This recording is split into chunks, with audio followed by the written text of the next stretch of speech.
কয়েকদিনের থমথমে পরিস্থিতির অবসান ঘটিয়ে পারস্য উপসাগরের বুকে নেমে এলো মার্কিন সামরিক বাহিনীর ইতিহাসের অন্যতম ভয়াবহ ও বিধ্বংসী বিমান হামলা। জর্ডানে মার্কিন ঘাঁটিতে ইরানের ব্যর্থ ক্ষেপণাস্ত্র হামলার ২৪ ঘণ্টার ব্যবধানে বুধবার রাতে পেন্টাগনের নির্দেশে গর্জে ওঠে মার্কিন সেন্ট্রাল কমান্ডের যুদ্ধ বিমানগুলো। রাতভর ইরানের একাধিক প্রদেশ, কৌশলগত দ্বীপ ও পারমাণবিক কেন্দ্রের আশপাশে মার্কিন বোমাবর্ষণে কেঁপে উঠেছে গোটা ইরান।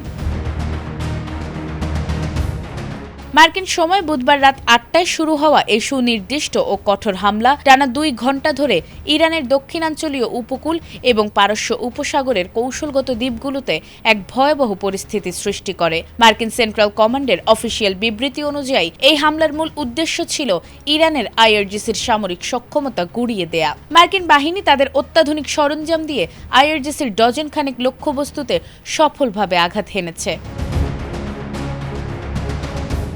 এই অভিযানে ইরানের সামরিক কমান্ড সেন্টার, ক্ষেপণাস্ত্র ও ড্রোন কারখানা, মজুতাগার, উপকূলীয় নজরদারি কেন্দ্র, অত্যাধুনিক বিমান প্রতিরক্ষা ব্যবস্থা এবং বাণিজ্যিক জাহাজে হামলায় ব্যবহৃত নৌ সক্ষমতা গুঁড়িয়ে দেয়া হয়।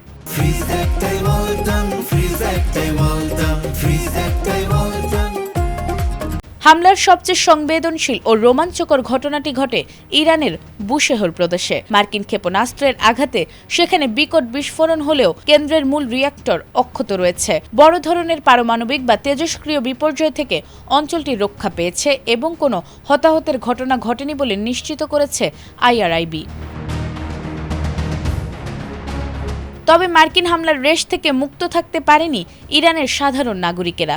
হরমুজগান প্রদেশের কেশম দ্বীপে একটি আবাসিক ভবন ধসে একই পরিবারের ৫ জন ধ্বংসস্তূপের নিচে চাপা পড়েছেন। উদ্ধারকর্মীরা অলৌকিকভাবে ২ শিশুকে জীবিত উদ্ধার করতে পারলেও বাকি ৩ জনকে উদ্ধারে এখনও জোর তৎপরতা চলছে। খুজেস্তান প্রদেশের তেল সমৃদ্ধ শহর আহভাজের ৭টি সামরিক স্থাপনায় মার্কিন বিমান হামলায় শহরের একটি বড় অংশে বিদ্যুৎ বিপর্যয় ঘটেছে। এছাড়া সাদেগান, আরভান্দোকেনার, আবাদান এবং ফার্স প্রদেশের কাজরুন শহরেও রাতভর বোমা হামলা চালানো হয়েছে। তবে কিশ দ্বীপে ২টি বিস্ফোরণ হলেও সেখানকার বিমানবন্দর ও ফেরি চলাচল স্বাভাবিক রয়েছে এবং সিরিক শহরে কোনো হামলার ঘটনা ঘটেনি।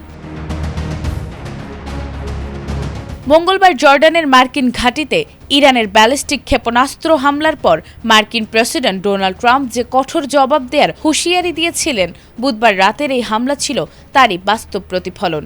এই হামলার পর ইরান এখন কী পদক্ষেপ নেয় সেদিকেই এখন তাকিয়ে আছে পুরো বিশ্ব।